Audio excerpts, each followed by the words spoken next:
నమస్కారం దూరదర్శన్ వార్తలకు స్వాగతం నేను వినతి ముందుగా ముఖ్యాంశాలు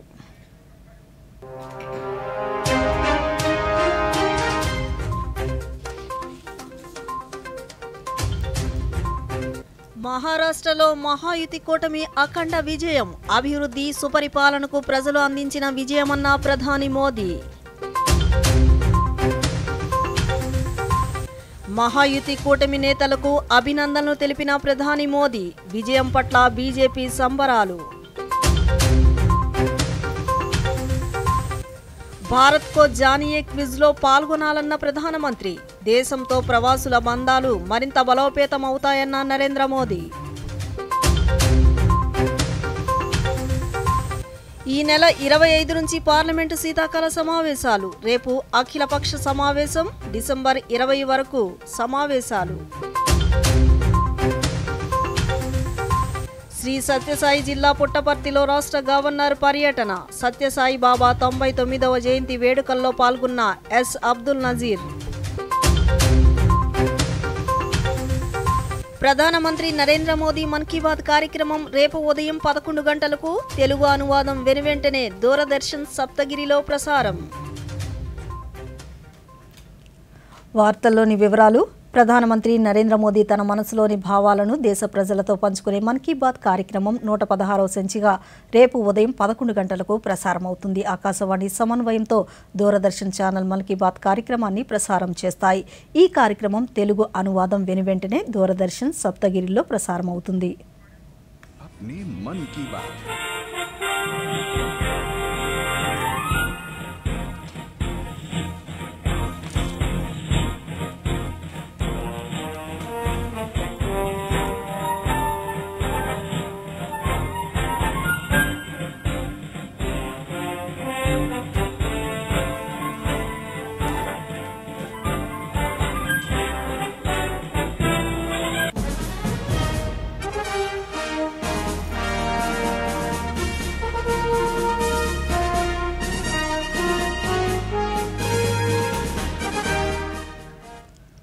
భారత్ కో జానియే క్విజ్లో పాల్గొనాలని ప్రధానమంత్రి నరేంద్ర మోదీ కోరారు. క్విజ్లో పాల్గొనాలని ప్రవాస భారతీయులను ఇతర దేశాల్లో ఉన్న స్నేహితులను ప్రధాని సామాజిక మాధ్యమం ఎక్స్ వేదికగా కోరారు. ఈ క్విజ్ ద్వారా భారత్తో ప్రపంచవ్యాప్తంగా ఉన్న ప్రవాసుల మధ్య సంబంధాన్ని మరింత బలోపేతం చేయడంతో పాటు మన గొప్ప వారసత్వం శక్తివంతమైన సంస్కృతిని మరింత చేరువ చేసేందుకు ఇది ఒక అద్భుతమైన మార్గమని ప్రధాని పేర్కొన్నారు.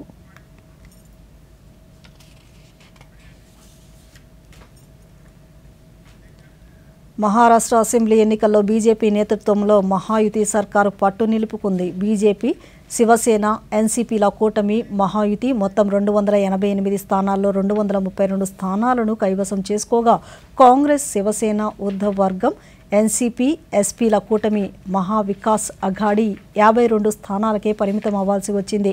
మహాయుతిలోని బీజేపీ 149, శివసేన 81, ఎన్సీపీ 59 స్థానాల్లో పోటీ చేశాయి. ఎంవీఏలోని కాంగ్రెస్ 101, శివసేన దాక్రే 95, ఎన్సీపీ 86 సీట్లలో తలపడ్డాయి. ఓబీసీ సీట్ల సమీకరణ, ఆకర్షణీయమైన పథకాలు మహిళల ఓట్ల విజయంలో కీలక భూమిక పోషించాయి. బీజేపీ, శివసేన, సిందే, అజిత్ పవార్ నేతృత్వంలోని ఎన్సీపీ ఇలా 3 పార్టీలు మెరుగైన ప్రదర్శన చేయడం కూటమి విజయానికి దోహదం చేశాయి.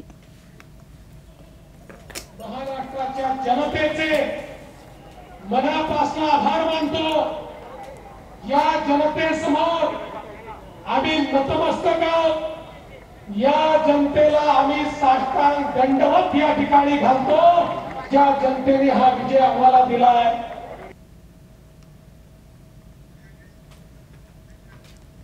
మహారాష్ట్ర శాసనసభ ఎన్నికల్లో అభివృద్ధి సుపరిపాలన గెలిచాయని ప్రధానమంత్రి నరేంద్ర మోదీ పేర్కొన్నారు. ఐక్యంగా మరిన్ని ఉన్నత శిఖరాలను అధిరోహించగలమని ప్రధాని సామాజిక మాధ్యమం ఎక్స్ వేదికగా పేర్కొన్నారు. చారిత్రక విజయాన్ని అందించిన మహారాష్ట్ర ఓటర్లు, ముఖ్యంగా మహిళలు, యువతకు ధన్యవాదాలు తెలిపారు. మహారాష్ట్ర ప్రగతి, అభ్యున్నతికి మహాయుతి కూటమి నిరంతరం కృషి చేస్తుందని ప్రజలకు ప్రధాని హామీ ఇస్తున్నట్లు పేర్కొన్నారు. మీరు చూపిన ప్రేమ అసమానమైందని, క్షేత్రస్థాయిలో నిర్విరామంగా కృషి చేసిన కార్యకర్తల పట్ల గర్వంగా ఉందన్నారు. వారు ప్రజల మధ్యకు వెళ్లి అధికార కూటమి సుపరిపాలనను ప్రజలకు వివరించారని అన్నారు.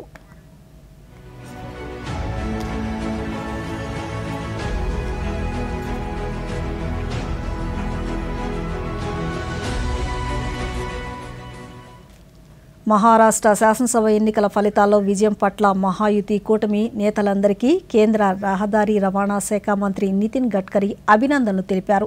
ప్రధానమంత్రి నరేంద్ర మోదీ నాయకత్వంలో మహారాష్ట్ర అభివృద్ధికి ఎన్డీఏ ప్రభుత్వం ప్రాధాన్యతనిచ్చిందని, అందుకే మహారాష్ట్ర ప్రజలు మరోసారి పట్టం కడుతున్నారని కేంద్ర మంత్రి సామాజిక మాధ్యమం ఎక్స్ వేదికగా పేర్కొన్నారు. ప్రజల ఆకాంక్షలకు కట్టుబడి మహారాష్ట్ర సమగ్ర పురోగతికి ప్రధాని మోదీ నాయకత్వంలో ఎన్డీఏ ప్రభుత్వం నిరంతరం కృషి చేస్తుందని తెలిపారు. డబుల్ ఇంజన్ ప్రభుత్వంతో రాష్ట్రాభివృద్ధి మరింత ఉన్నత స్థాయికి చేరుతుందని కేంద్ర మంత్రి పేర్కొన్నారు.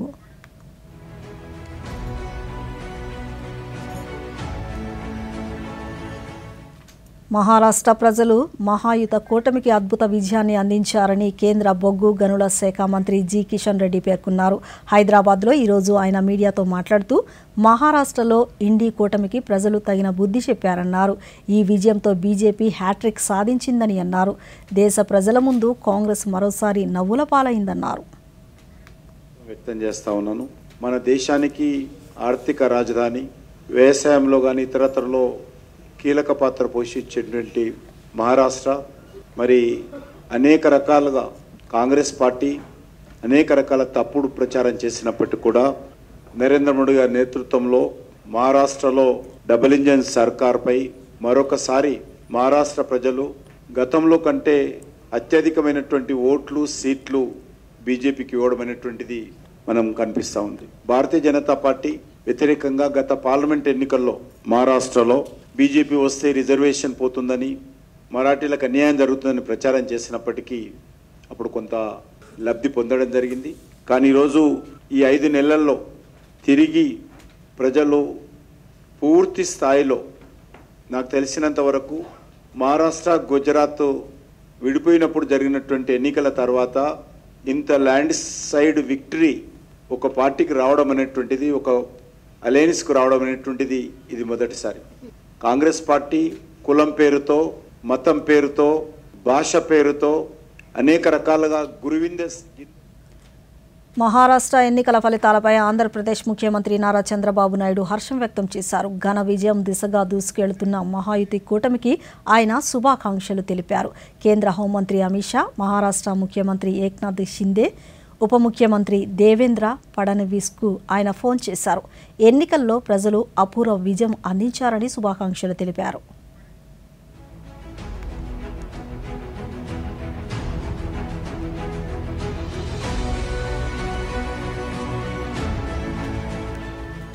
ప్రధానమంత్రి నరేంద్ర మోదీ నేతృత్వంలో ఎన్డీఏ పాలనతో దేశం అభివృద్ధి చేయడమే కాకుండా సురక్షితంగా ఉంటుందని దేశ ప్రజలు సంపూర్ణ విశ్వాసంతో ఉన్నారని బీజేపీ రాష్ట్ర అధ్యక్షురాలు రాజమహేంద్రవరం పార్లమెంటు సభ్యురాలు దగ్గుపాటి పురంధేశ్వరి అన్నారు. విజయవాడ అంతర్జాతీయ విమానాశ్రయంలో ఈరోజు ఆమె మీడియాతో మాట్లాడుతూ మహారాష్ట్ర ప్రజలు మహాయుతి కూటమిని ఆశీర్వదించారన్నారు.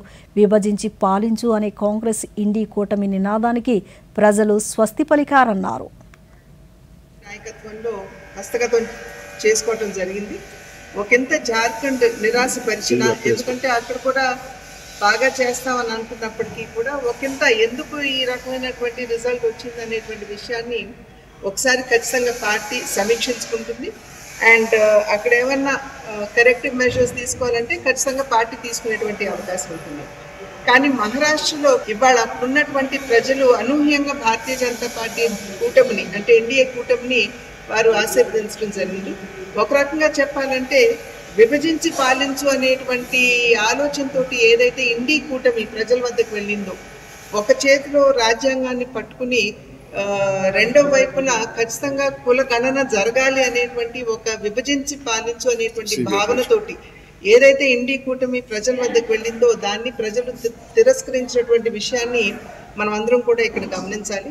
అది మాత్రమే కాకుండా హమ్ ఏక్ హై తో సేఫ్ హై అనేటువంటి నినాదం ఏదైతే ఎన్డీఏ కూటమి ఇచ్చిందో దాన్ని ఇండీ కూటమి వాళ్ళు అపహాస్యం కూడా చేయడం జరిగింది. కానీ ఇవాళ ప్రజలు ఖచ్చితంగా మహారాష్ట్రలో మహాయుతి కూటమి ఘన విజయం సాధించడం పట్ల రాష్ట్ర వైద్యారోగ్య శాఖ మంత్రి వై సత్యకుమార్ యాదవ్ హర్షం వ్యక్తం చేశారు. శ్రీ సత్యసాయి జిల్లా పుట్టపర్తిలోని బీజేపీ కార్యాలయంలో మంత్రి మీడియాతో మాట్లాడుతూ మహారాష్ట్ర అభివృద్ధి కోసం మహాయుతి కూటమి చేసిన పనులే తిరిగి అధికారాన్ని కట్టబెట్టాయన్నారు. ఈ కార్యక్రమంలో బీజేపీ రాష్ట్ర ఉపాధ్యక్షులు విష్ణువర్ధన్ రెడ్డి, జిల్లా ఉపాధ్యక్షులు జిఎం శేఖర్ తదితరులు పాల్గొన్నారు. మహారాష్ట్ర ఎన్నికల్లో భారతీయ జనతా పార్టీ సారథ్యంలోని మహాయుతి కూటమి విజయం సాధించింది. భారతీయ జనతా పార్టీ మహారాష్ట్ర కార్యకర్తలకు కూడా శుభాకాంక్షలు, అభినందనలు, ధన్యవాదాలు తెలియజేస్తున్నా. అనేక రకాలైన అపవాదులు మోపారు. ప్రజాస్వామ్యం విలువల పట్ల, రాజ్యాంగ స్ఫూర్తిని ముందుకు తీసుకెళ్లడం పట్ల ఒక అచంచలమైన విశ్వాసం ప్రకటించే party Bharatiya Janata party, NDA కూటమిని ప్రజలు విశ్వసించారు. ఒకసారి చేసిన అసత్య ప్రచారాల కారణంగా జరిగిన పొరపాటును సరిదిద్దుకుంటూ ఇవాళ మహాయుతికి పట్టం కట్టి మహా అగాధికి గుణపాఠం నేర్పారు. ఇవాళ క్షమాపణ, జాతికి సమాపణ చెప్పారు.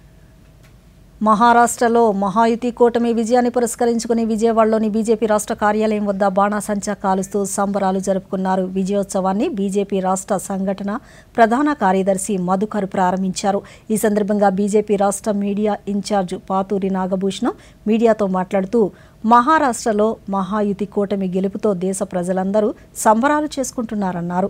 కాంగ్రెస్ పార్టీకి కాలం చెల్లిందని పేర్కొన్నారు. దేశ ప్రజలు బీజేపీ వెంట, ప్రధానమంత్రి నరేంద్ర మోదీ వెంట ఉన్నారన్నారు. ఈ గెలుపు భారతదేశ ప్రతిష్టను పెంచిందని ఆయన పేర్కొన్నారు. और देश में मोदी जी सबका साथ सबका विकास ये स्लोगन घर घर को पहुंच गया और पूरा दुनिया में ऑल यूएसए, यूके और रशिया, जर्मनी किधर भी हो, कौन सा कंट्री भी जाना गए तो भी उधर मोदी का लीडरशिप का सबका आज ज़रूरत है. इसका यूक्रेन और रशिया में भी शांति के लिए बीच में बैठ के वो सॉल्व करने के लिए कोशिश कर रहा.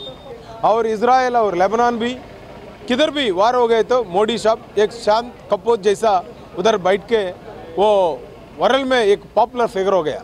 महाराष्ट्र नागपुर जोन శ్రీ సత్యసాయి జిల్లా పుట్టపర్తిలో భగవాన్ శ్రీ సత్యసాయి బాబా 99వ జయంతి వేడుకలు ఘనంగా నిర్వహిస్తున్నారు. ఈ వేడుకల్లో రాష్ట్ర గవర్నర్ ఎస్ అబ్దుల్ నజీర్ పాల్గొన్నారు. ప్రశాంతి నిలయంలో కుష్వంత్ హాల్లో శ్రీ సత్యసాయి బాబా వారి మహాసమాధిని గవర్నర్ దర్శించుకున్నారు. గవర్నర్తో పాటు రాష్ట్ర వైద్య ఆరోగ్య శాఖ మంత్రి వై సత్యకుమార్ యాదవ్, చేనేత జౌళి శాఖ మంత్రి ఎస్ సవిత పాల్గొన్నారు. ఈ సందర్భంగా దివ్యాంగులకు గవర్నర్ కృత్రిమ అవయవాలు అందించారు. ఈ సందర్భంగా గవర్నర్ మాట్లాడుతూ రాయలసీమ కరువు ప్రాంతాన్ని రతనాల సీమగా మార్చిన మహానుభావుడు శ్రీ సత్యసాయి బాబా అని కొనియాడారు.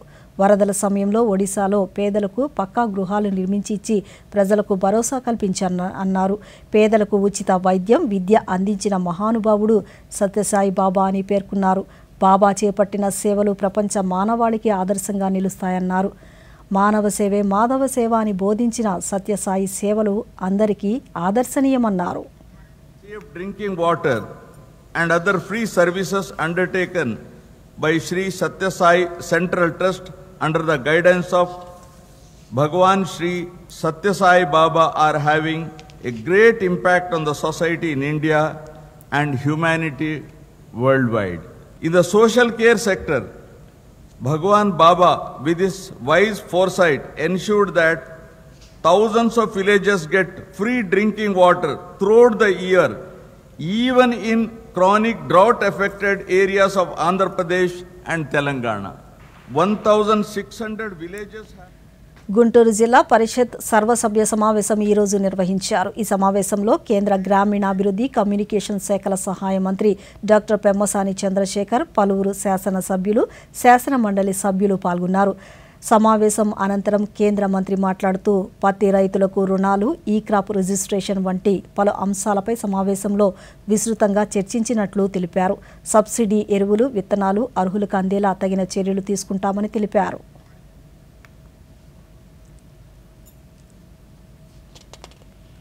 రుణాలు ఇప్పించే విధానం, కౌలు రైతుల ఈ పంట అందరికీ 100% రిజిస్ట్రేషన్ అవ్వాలి. ఎందుకంటే ఇప్పుడు 40-50% అవుతా ఉంది. ప్యాడీ ప్రొక్యూర్మెంట్ తప్పకుండా వచ్చే ప్రతి శని ఆదివారం అవకాశం దొరికినప్పుడల్లా వెళ్తాం. ఉండాలో వాళ్ళందరికీ అందాలి. అదేవిధంగా ఎవరైతే అర్హులు కాదో వాళ్ళకి అందకూడదు. డెఫినెట్గా అధికారులను ప్రశ్నిస్తాం. ఇవే కాదు, చాలా ఉన్నాయి. నకిలీ ఎరువులు ఉన్నాయి, ఇంకా నకిలీ విత్తనాలు ఉన్నాయి. ఉన్న టైంలో మ్యాక్సిమం ఎంత చేయగలమో అంత చేయగలుగుతా ఉన్నాం. డెఫినెట్గా ఇవన్నీ మీరు వచ్చే వ్యవస్థలో ప్రతి చిన్న అధికారికి వెళ్ళి ఈ రోజున అన్నీ ఒక వ్యక్తి పైన ఒక చంద్రబాబు నాయుడు గారు కానీ, నేను కానీ, ఇంకోళ్ళు కానీ అన్నీ మనం అబ్జర్వ్ చేయలేము, మనకు ఉన్నటువంటి లిమిటెడ్ టైంలో తప్పులు జరుగుతాయి ఒకటి అరా. ఇప్పుడు చిన్న విరామం తీసుకుందాం. మంచి పనులకు సమయం పడుతుంది, అందంగా సింగారించాలంటే సమయం పడుతుంది, బ్యూటిఫుల్ డిజైన్ కి సమయం పడుతుంది. కానీ కేవైసీ అప్డేట్ నిమిషాల్లో. కేవైసీ అప్డేట్ మీరు ఇంటి వద్ద కూర్చునే చేయవచ్చు.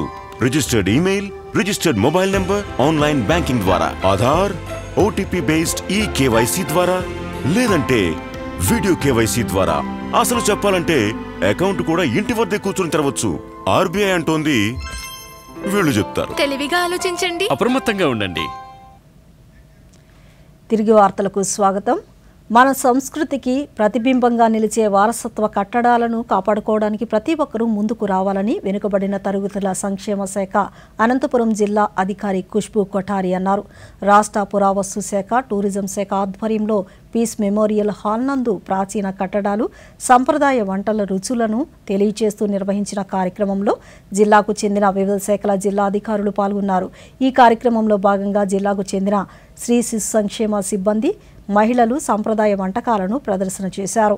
ఈ సందర్భంగా ఖుష్బూ కొఠారి దూరదర్శన్తో మాట్లాడుతూ ప్రతి విద్యార్థి ప్రాచీన కట్టడాల ప్రాముఖ్యతను తెలుసుకోవాలన్నారు. ఇది చాలా హెల్దీ వంటకాలు ఉమెన్ అందరూ తీసుకొని వచ్చారు. దీని మీద ఇంకా అవేర్నెస్ తీసుకొని వచ్చి మన హెల్త్ కాపాడుకోవాలని ఎంతో ముఖ్యం.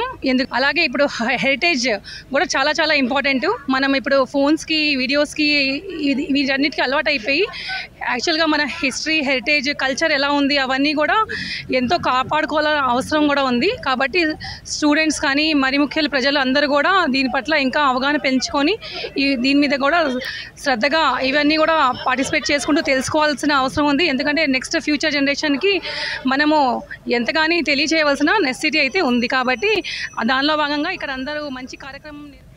కేంద్ర ప్రభుత్వం సబ్సిడీలో అందిస్తున్న డ్రిప్ పరికరాలను అందిపుచ్చుకుని తక్కువ నీటితో వ్యవసాయం చేసుకునే విధంగా రైతులు ముందుకు రావాలని అన్నమయ్య జిల్లా మైక్రో ఇరిగేషన్ అధికారిని లక్ష్మీ ప్రసన్న అన్నారు.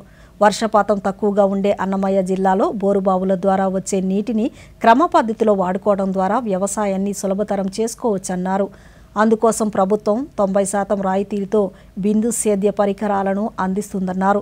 2024-25 సంవత్సరానికి అన్నమయ్య జిల్లా వ్యాప్తంగా 77,375 ఎకరాలకు డ్రిప్ పరికరాలను అందించడం లక్ష్యంగా పెట్టుకున్నామన్నారు. ఇందుకోసం 24,905 మంది రైతులు దరఖాస్తులు చేసుకున్నారన్నారు. రైతులు రిజిస్ట్రేషన్ చేసుకున్నారు. దీనికి సంబంధించి 24,905 మంది రైతులు నమోదు చేసుకున్నారు. ఇందులో భాగంగా మనకేమంటే 90% అంటే 5 ఎకరాల లోపల ఉండే రైతులందరికీ కూడా 90% రాయితీ లభిస్తుంది. అదేవిధంగా 5 ఎకరాల పైన నుంచి 10 ఎకరాల లోపల ఉండే వాళ్ళకి డ్రిప్పులో మనకు 70% రాయితీ ఉంది. అదేవిధంగా స్ప్రింక్లర్స్కి అయితే 5 ఎకరాల లోపల ఉండే వాళ్ళకైతే 55% రాయితీ ఉంది. 5 ఎకరాల పైన 12.5 ఎకరాల లోపల ఉండే వాళ్ళకి 45% రాయితీ ఉంది. కాబట్టి రైతులందరూ కూడా ఈ అవకాశాన్ని రాజకీయాలకు అతీతంగా అందరూ కలిసికట్టుగా శ్రీకాకుళం జిల్లా సమగ్రాభివృద్ధికి కృషి చేయాలని శ్రీకాకుళం జిల్లా పరిషత్ చైర్మన్ పిరియా విజయ కోరారు. శనివారం శ్రీకాకుళం జెడ్పీ సర్వసభ్య సమావేశం జెడ్పీ చైర్మన్ విజయ అధ్యక్షతన జరిగింది. వైద్యారోగ్య శాఖపై జరిగిన సమీక్షలో పలువురు సభ్యులు ఒకరిపై ఒకరు ఆరోపణలు ప్రత్యారోపణలు చేసుకున్నారు. దీంతో సభలో గందరగోళం నెలకొంది. ఈ సమయంలో జెడ్పీ చైర్మన్ విజయ మాట్లాడుతూ ప్రజాప్రతినిధులు ప్రజా సమస్యలను గుర్తించి వాటి పరిష్కారానికి చర్యలు తీసుకునే వేదిక జెడ్పీ సర్వసభ్య సమావేశమన్నారు. విజయనగరం ఎంపీ కలిశెట్టి అప్పలనాయుడు మాట్లాడుతూ జిల్లా పరిషత్ సభ్యులు హుందాగా మెలగాలని, ఆరోపణలు ప్రత్యారోపణలు కాకుండా అభివృద్ధి కార్యక్రమాలు ప్రజల్లోకి తీసుకువెళ్లాలని, ప్రజా సమస్యలను గుర్తించి రాజకీయాలకు అతీతంగా వాటిని పరిష్కరించాలని కోరారు.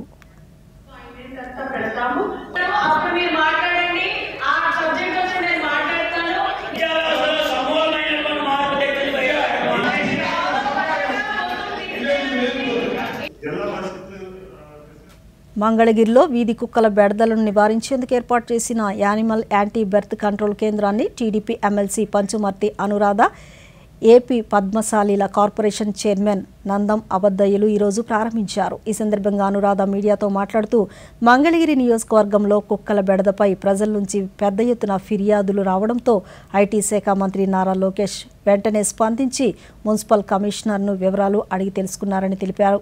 వీధి కుక్కల నియంత్రణలో భాగంగా యానిమల్ వెల్ఫేర్ సొసైటీ వారి ఆధ్వర్యంలో యానిమల్ బర్త్ కంట్రోల్ సెంటర్ను ఏర్పాటుకు చేయడం జరిగిందని అన్నారు. కంట్రోల్ సెంటర్లో వీధి కుక్కల నివారణకు ఆపరేషన్ వ్యాక్సినేషన్ వేసి 5 రోజులు పర్యవేక్షించిన తరువాత తిరిగి ఆయా ప్రాంతాలకు తరలించడం జరుగుతుందని వివరించారు. అదేవిధంగా కార్ల వెనకమాల కూడా పట్టము టార్చర్ ఈ నియోజకవర్గ ప్రజలు అనుభవిస్తున్నామని చెప్పి నారా లోకేష్ గారి దృష్టికి తీసుకెళ్లడం జరిగింది. 6,000 డాగ్స్ ఉన్నాయని చెప్పి కమిషనర్ గారు చెప్పడంతో ఈ డాగ్స్ అన్నిటికీ ఒక పరిష్కార మార్గం ఎతకాలి అనే ఉద్దేశంతో SNEH యానిమల్ వెల్ఫేర్ సొసైటీ వాళ్ళ ద్వారా ఒక సెంటర్ని యానిమల్ బర్త్ కంట్రోల్ సెంటర్ని ఓపెన్ చేయడం జరిగింది. ఇక్కడ దీనివల్ల ఉపయోగాలు ఏంటి అని అంటే ప్రతి డాగ్కి ఏదైతే తీసుకొస్తారో ఆ డాగ్కి స్టెరిలైజేషన్ చేసి ర్యాబీస్ వ్యాక్సినేషన్ కూడా చేసి 3 రోజుల నుంచి 5 రోజుల వరకు ఇక్కడ జాగ్రత్తగా ఆ డాగ్ని చూసుకొని ఆ తర్వాత అది ఏ ఏరియా నుంచి తీసుకొచ్చారో ఆ ఏరియాకి వదిలిపెట్టడం అనేది ప్రాసెస్. మంగళగిరి కానీ కాజ కానీ వివిధ గ్రామాల్లో ఉన్నటువంటి వీధి కుక్కలు ప్రజల్ని అనేక రకాలుగా ఇబ్బందులు పెడతా ఉన్న సంగతి మనందరికీ కూడా తెలుసు. మరి పిల్లలని పెద్దలు అనేది తారతమ్యాలు లేకుండా కుక్కలు మరి మనుషుల మీద దాడి చేయటం, కరవటం, భయభ్రాంతుల్ని చేస్తున్న సందర్భాలు మనం చూసాం.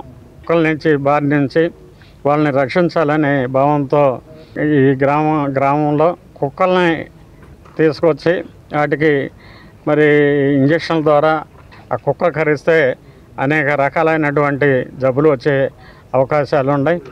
మరి అవన్నింటి కూడా నివారించేదానికి ఇక్కడికి వచ్చి తీసుకొచ్చి వాటికి ట్రీట్మెంట్ ఇచ్చి వీటిని డైరెక్ట్గా చంపకూడదనే ఉద్దేశంతో బయట వదిలిపెడతాం.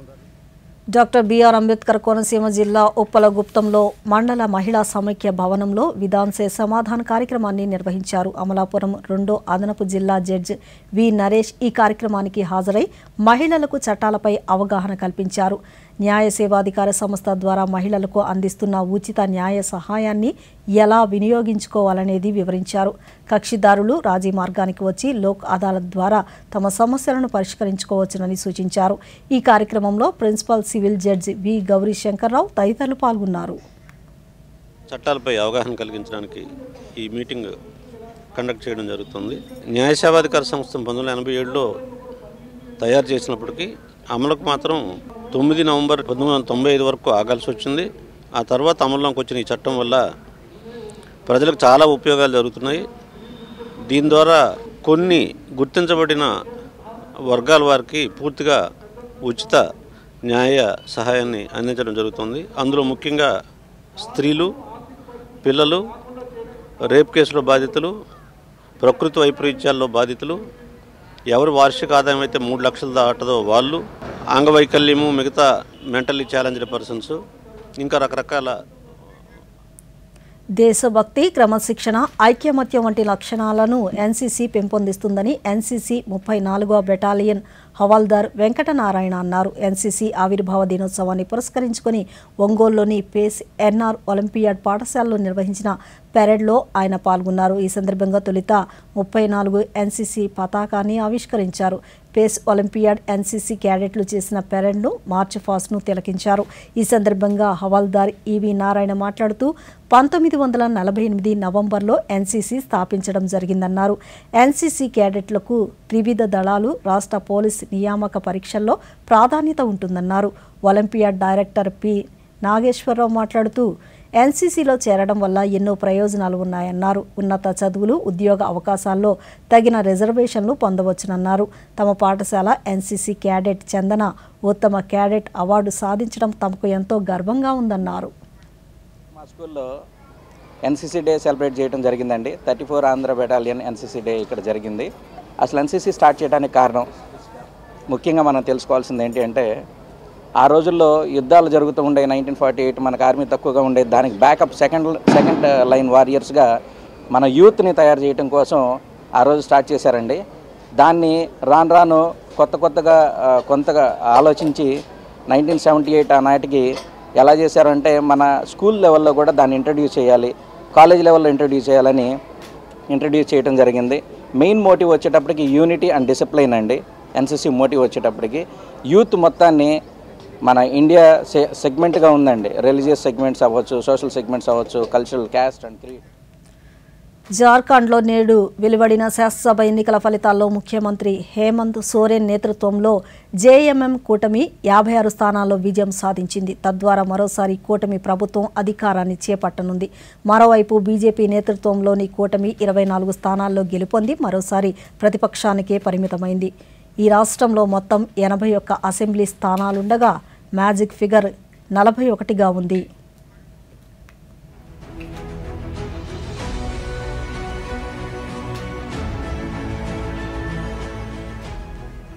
కేరళలోని వయనాడ్ లోక్సభ స్థానానికి జరిగిన ఉప ఎన్నికల్లో కాంగ్రెస్ నాయకురాలు ప్రియాంక గాంధీ భారీ విజయం సాధించారు. తన సమీప అభ్యర్థిపై 3,94,000 ఓట్ల పైచిలుకు మెజారిటీ దక్కించుకున్నారు. ఈ ఏడాది జరిగిన లోక్సభ ఎన్నికల్లో ప్రియాంక గాంధీ సోదరుడు కాంగ్రెస్ సీనియర్ నేత రాహుల్ గాంధీ వయనాడ్, రాయ్బరేలీ 2 స్థానాల్లో పోటీ చేసి 2 చోట్ల గెలుపొందారు. అనంతరం వయనాడ్ స్థానాన్ని వదులుకోవడంతో ఈ ఉప ఎన్నిక అనివార్యమైంది.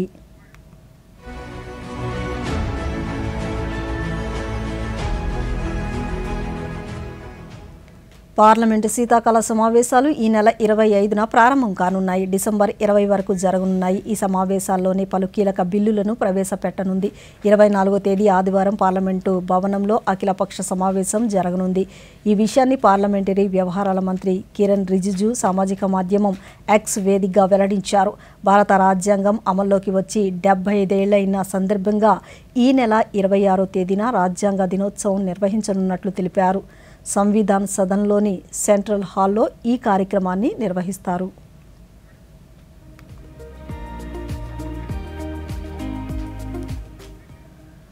బోర్డర్ గవాస్కర్ ట్రోఫీలో భాగంగా ఆస్ట్రేలియాతో జరుగుతున్న తొలి టెస్టులో భారత్ భారీ ఆధిక్యం దిశగా సాగుతోంది. తొలి ఇన్నింగ్స్లో 7 వికెట్ల నష్టంతో 67 పరుగుల ఓవర్నైట్ స్కోర్తో రెండో రోజు ఆటను ప్రారంభించిన ఆస్ట్రేలియా 104 పరుగులకు ఆలౌట్ అయింది. మిచెల్ స్టార్క్ 112 పరుగులు చేశారు. బుమ్రా 5, హర్షిత్ రాణా 3, సిరాజు 2 వికెట్లు తీశారు. అనంతరం రెండో ఇన్నింగ్స్ను ఆరంభించిన భారత్ రెండో ఆట ముగిసే సమయానికి వికెట్లేవీ నష్టపోకుండా 172 పరుగులు చేసింది.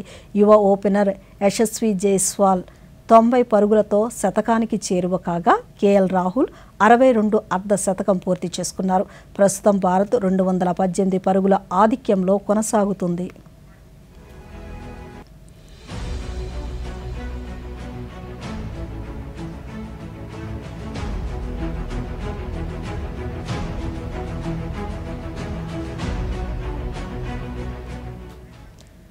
తూర్పు హిందూ మహాసముద్రాన్ని దానిని ఆనుకుని ఉన్న ఆగ్నేయ బంగాళాఖాతంలో అల్పపీడనం ఏర్పడినట్లు రాష్ట్ర విపత్తుల నిర్వహణ సంస్థ వెల్లడించింది. ఇది పశ్చిమ వాయువ్య దిశగా పయనించి రానున్న 36 గంటల్లో దక్షిణ బంగాళాఖాతంలో వాయుగుండంగా మారే అవకాశం ఉందని అధికారులు తెలిపారు.